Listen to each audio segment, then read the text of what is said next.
Okay, here we go. Playing football. All right. I want to speak on the importance of communication in marital relationships. A woman standing in front of the mirror said to her husband, "Oh, my love, I'm so fat and so ugly. I really need to hear a nice compliment." And her husband promptly said, "You have such a good vision." We've all heard of the things that make a marriage work.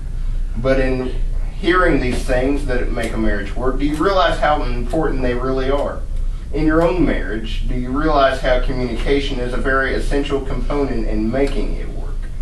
At the conclusion of this lecture, I will substantiate the importance of communication in marital relationships.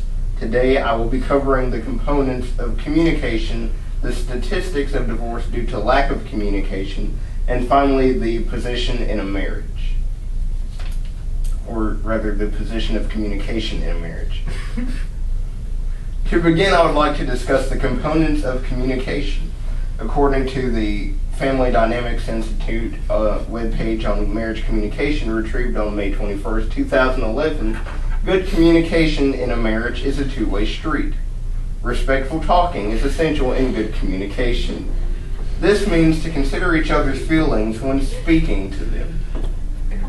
Sarcasm, ridicule, judgmental statements, and accusations and put-downs are all examples of what Dr. Willard Harley calls disrespectful judgment and the dynamic marriage course.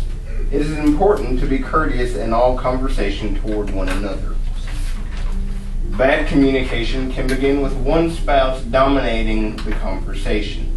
According to the Family Dynamics Institute webpage on marriage communication, retrieved May 21st, 2011, respectful listening and body language are also key components to communication. Respectful listening in a conversation is also very important. The listener can also ensure bad communication. A lack of eye contact, negative facial gestures, or disengaged body language also prevents good communication. The speaker wants your full attention when they are speaking. Now that we have established the components for communication, let us now take a look at the statistics of divorce due to the lack of communication. Secondly, I would like to take a look at the divorce rate due to the lack of communication in a marriage. According to the Centers of Disease Control and Prevention website on divorce rates retrieved May 22, 2011, approximately 3.5 divorces per 1,000 of the total population occur each year. In 2009, there was a total of 840,000 divorces and annulments out of a total population of 242,497,000,000. In Tennessee, there was 3.9 divorces per 1,000 of the total population of the state.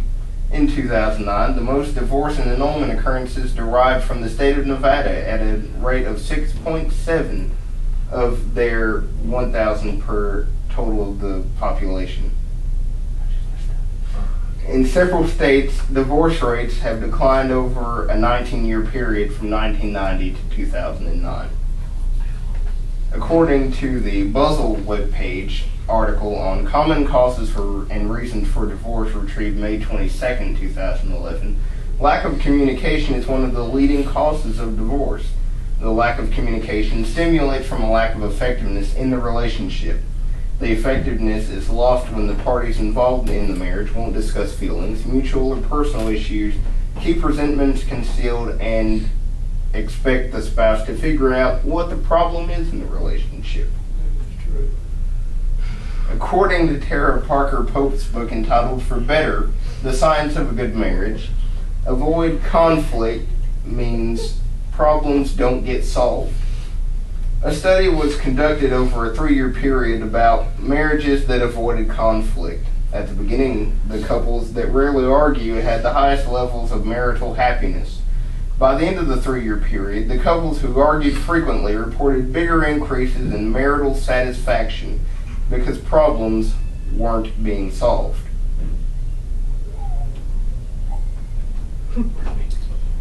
They were being solved. Many of the couples that avoided conflict were headed for divorce at the end of the 3-year study. Avoiding conflict is a prime example to the direct cause of divorce, or as we know it, lack of communication. At this point, we have developed a realization about how the lack of communication affects a marriage. Now let's transition to the standing of communication in a marriage. Thirdly, I would like to discuss the standing of communication in a marital relationship. Communication is the center of any marriage in which all things are communicated one way or another. And that's in any relationship. Communication takes place when affection is being demonstrated from one spouse to another, whether it be by body language or by speech.